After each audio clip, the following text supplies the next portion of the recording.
Good morning students. तो आज हम लोग क्लास 10th का 8वां चैप्टर त्रिकोणमिति का परिचय, इसके हम लोग कुछ इंपॉर्टेंट क्वेश्चंस को यहाँ पे सॉल्व करेंगे जो बोर्ड एग्जाम की दृष्टि से बहुत ही इंपॉर्टेंट हैं। तो यहाँ पे फर्स्ट दिया हुआ है कि यदि 3 cot a = 4 है तो sec a का मान ज्ञात कीजिए। 3 cot a का मान 4 दिया हुआ है, तो इसको हम लोग लिखेंगे 3 cot a = 4। और अगर हम इस 3 को राइट हैंड साइड लेके आए, cot a = 4 डिवाइडेड बाई 3। अब हम लोग जानते हैं कि जो cot a होता है वो बेस डिवाइडेड बाई परपेंडिकुलर के बराबर होता है। चूंकि cot a = होता है हमारा बेस डिवाइडेड बाई परपेंडिकुलर, तो इसका मतलब कि ये जो 4 है ये हमारा बेस है और ये जो 3 है ये हमारा परपेंडिकुलर है। तो इससे हम लोग हाइपोटेनस निकाल सकते हैं। सूत्र होता है हाइपोटेनस का स्क्वायर इक्वल टू बेस का स्क्वायर प्लस परपेंडिकुलर का स्क्वायर। इस फार्मूले से हम लोग h निकालेंगे, तो h का स्क्वायर होगा b का स्क्वायर। b है यहाँ पे हमारा 4, यानी कि 4 का स्क्वायर, और प्लस p है हमारा 3, तो हम करेंगे यहाँ पे 3 का स्क्वायर। तो यहाँ पे h स्क्वायर हमको मिलेगा, 4 का स्क्वायर होगा हमारा 16 और 3 का स्क्वायर होगा हमारा 9। तो यहाँ से हमको h स्क्वायर मिलेगा, 16 में 9 ऐड करेंगे तो होगा हमारा 25, और यहाँ से h हमको मिलेगा 5। अब हमको कह रहा है कि sec a का मान ज्ञात कीजिए, तो हम लिखेंगे sec a = hypotenuse divided by base.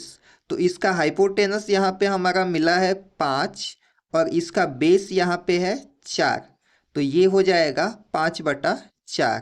ये हमारा आंसर हो जाएगा। इसके बाद सेकेंड क्वेश्चन है कि cos थीटा = sin थीटा, तो थीटा का मान होगा जहाँ पे थीटा जो है 90 से छोटा है तथा 0 के बराबर या 0 से बड़ा है। इसको सॉल्व करते हैं तो लिखेंगे cos थीटा = sin थीटा। अब हम दोनों पक्षों में cos थीटा से भाग दे देते हैं। cos theta divided by cos theta equal to sin theta divided by cos theta. अब यहाँ से cos थीटा से cos थीटा कैंसिल आउट हो जाएगा, तो हमको मिलेगा sin theta upon cos theta = 1। और हम जानते हैं कि sin अपॉन cos जो होता है वो tan के बराबर होता है, तो tan थीटा = हमको मिलेगा 1। और 1 को हम लिख सकते हैं tan 45 डिग्री, क्योंकि tan 45 डिग्री का मान 1 होता है।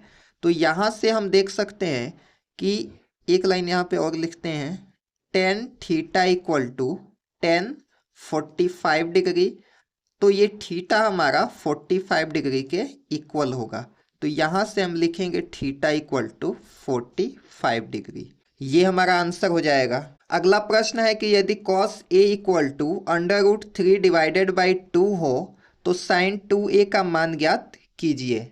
तो इसके लिए यहाँ पे हम लिखते हैं cos a = √3/2 equal to cos √3/2 होता है cos 30 डिग्री पे, यानी कि cos 30 अंश का मान होता है √3/2। तो यहाँ पे लिख देंगे हम cos 30 डिग्री।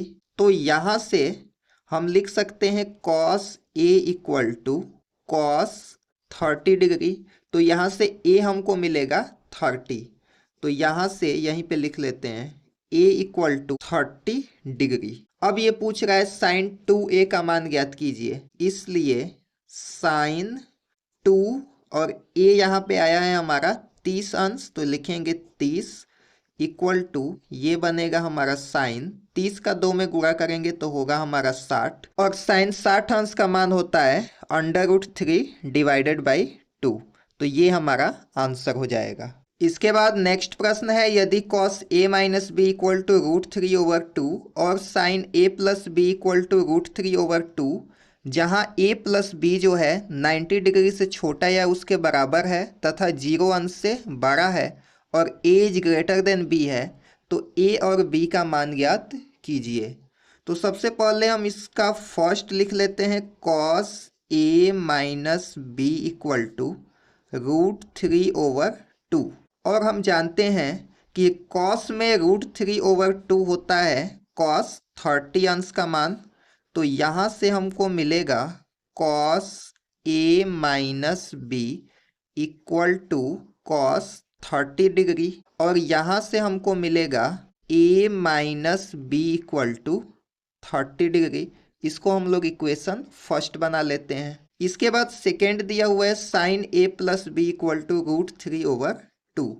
तो इसको भी लिखेंगे sine a plus B equal to √3/2। अब साइन में √3/2 होता है साइन 60 अंश का मान। तो यहाँ से हम लिखेंगे कि sine a plus B equal to sine 60 degree. तो यहाँ से a प्लस बी हो जाएगा 60। यहाँ से लिखेंगे a plus B equal to 60 degree.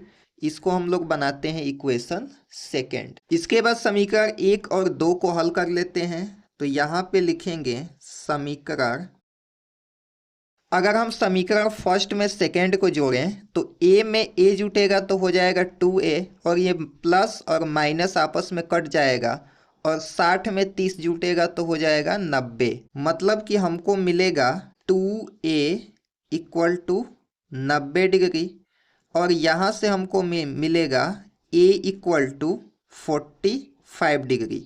इसका आधा करेंगे तो a इक्वल टू 45 हो जाएगा। अब a का मान हम किसी भी समीकरण 1 या 2 में रख लेते हैं। तो हम लोग यहाँ पे समीकरण 1 में रखेंगे। तो समीकरण 1 में हम लोग a का मान रख लेते हैं। तो यहाँ पे लिखेंगे 45। तो ये होगा 45 माइनस बी इक्वल टू 30। तो यहाँ से अगर हम 30 को लेफ्ट हैंड साइड लेके आए तो ये होगा 45 माइनस 30, ये यहाँ पे डिग्री है, इक्वल टू ये माइनस बी को राइट हैंड साइड ले जाएंगे तो होगा प्लस बी। और यहाँ से b का मान 45 में से 30 माइनस करेंगे तो 15 हमको प्राप्त हो जाएगा। तो यहाँ पे लिखेंगे b इक्वल टू 15 डिग्री। तो ये हमारा आंसर हो जाएगा। ये a का मान है और यहाँ पे हमारा b का मान है। इसके बाद अगला प्रश्न है 2 tan square 45 degree plus cos square 30 degree minus sine square 60 degree का मान ज्ञात कीजिए। तो इसको देखिए हम लोग कैसे सॉल्व करेंगे। सबसे पहले इसको हम लोग उतार लेते हैं। tan square 45 degree plus cos square 30 degree minus sine square 60 degree. अब यहाँ पे हमको सबका मान पता है तो इसलिए इसको हम लोग लिखेंगे 2, और tan 45 डिग्री का मान होता है 1, तो हम लिखेंगे 1 का स्क्वायर, प्लस लिखा है cos स्क्वायर 30 डिग्री। तो cos 30 डिग्री का मान होता है √3 डिवाइडेड बाई 2, और इसका स्क्वायर है तो इस पे स्क्वायर कर लेंगे, माइनस साइन 60 डिग्री का मान होता है √3/2। ये दोनों का सेम ही होता है और इस पे हम लोग स्क्वायर कर लेंगे। तो ये होगा हमारा 1 का स्क्वायर 1 और 2 में मल्टीप्लाई करेंगे 2, प्लस √3 का स्क्वायर 3 होगा और 2 का स्क्वायर 4, ये भी सेम बनेगा 3/4। अब इसको हम लोग ऐड कर लेते हैं। ये यहाँ पे माइनस है, ये माइनस यहाँ पे, तो ये यहाँ पे माइनस साइन लिखेंगे।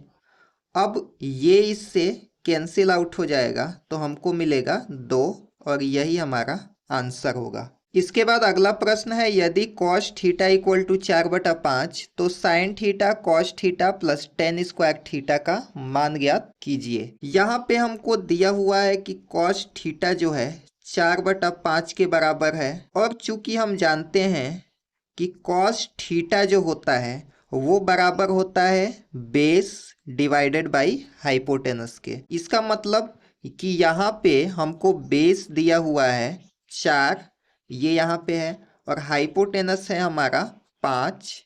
इसके बाद हमको परपेंडिकुलर निकालना पड़ेगा। तो इसके लिए एक सूत्र होता है कि हाइपोटेनस का स्क्वायर इक्वल टू बेस का स्क्वायर प्लस परपेंडिकुलर का स्क्वायर।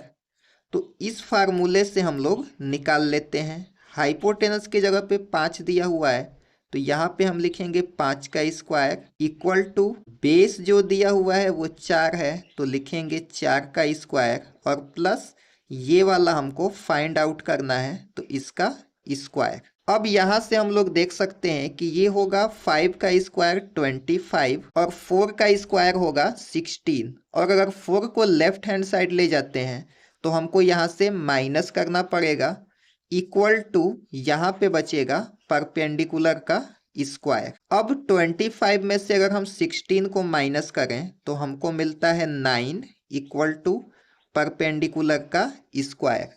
अब दोनों साइड हम लोग रूट स्क्वायर लगाएंगे, इसमें हमको मिलेगा p इक्वल टू 3।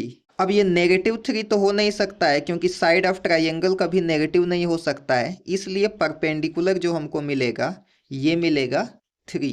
तो यहाँ से हमको साइन थीटा, कॉस थीटा और टेन थीटा निकालना पड़ेगा तो यहीं पे हम लोग निकाल लेते हैं sine theta. Sine theta equal होता है परपेंडिकुलर डिवाइडेड बाई हाइपोटेनस के, तो ये इक्वल हो जाएगा, यहाँ से p है 3 और हाइपोटेनस है हमारा 5। इसके बाद कॉस थीटा होता है बेस अपान हाइपोटेनस और यहाँ पे बेस दिया हुआ है 4 और ये हाइपोटेनस है इसका 5 और यहाँ से टेन थीटा होता है परपेंडिकुलर डिवाइडेड बाई बेस, तो परपेंडिकुलर है 3 और यहाँ पे बेस है 4।